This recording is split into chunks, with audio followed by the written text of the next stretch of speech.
السلام علیکم، welcome to my channel Urdu medium lessons. میرے نئے ویڈیوز دیکھنے کے لیے اردو میڈیم لیسنس کو سبسکرائب کریں اور شیئر کریں۔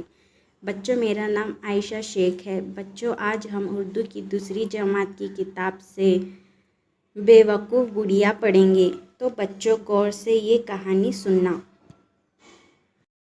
بے وقوف بڑھیا۔ بہت پرانی بات ہے، کسی گاؤں میں ایک بڑھیا رہتی تھی۔ بڑھیا بڑی کنجوس تھی اور بے وقوف بھی۔ سارا گاؤں اسے لالچی بڑھیا کے نام سے جانتا تھا۔ ایک دن ایک عجیب و غریب مرغی اس بڑھیا کے ہاتھ آئی۔ مرغی کیا تھی؟ سونے کا خزانہ تھی۔ اس نے جو پہلا انڈا دیا، اسے دیکھ کر بڑھیا کا منہ کھلا کا کھلا رہ گیا۔ انڈا دوسری مرغیوں کے انڈوں جیسا نہ تھا، بلکہ سونے کا تھا۔ بڑھیا کی تو قسمت ہی کھل گئی۔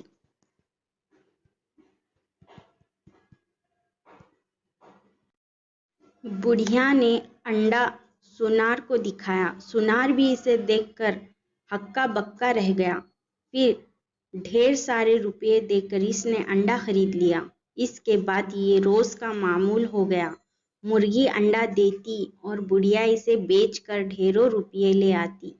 ایک دن بیٹھے بیٹھے بڑھیا کے جی میں خیال آیا، مرغی روز ایک انڈا دیتی ہے، ہو نہ ہو اس کے پیٹ میں بہت سے انڈے بھرے ہیں۔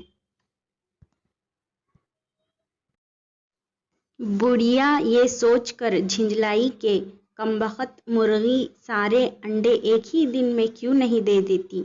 اگر ایسا ہو جائے تو وارے نیارے ہو جائیں۔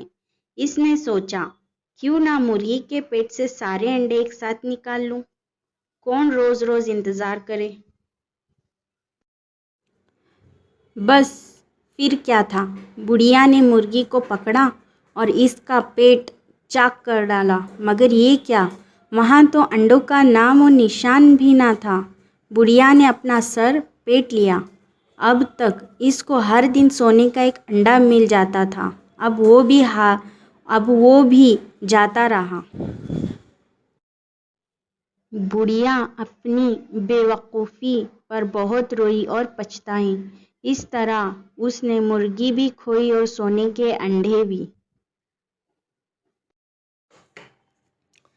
اس لیے بچوں، ہمیں اس کہانی سے یہ سبق ملتا ہے کہ ہمیں چالاکی میں، لالچ میں آ کر ایسی بے وقوفی نہیں کرنی چاہیے، اور ہمیں چالاک کے ساتھ سمجھدار اور ہوشیار بھی ہونا چاہیے۔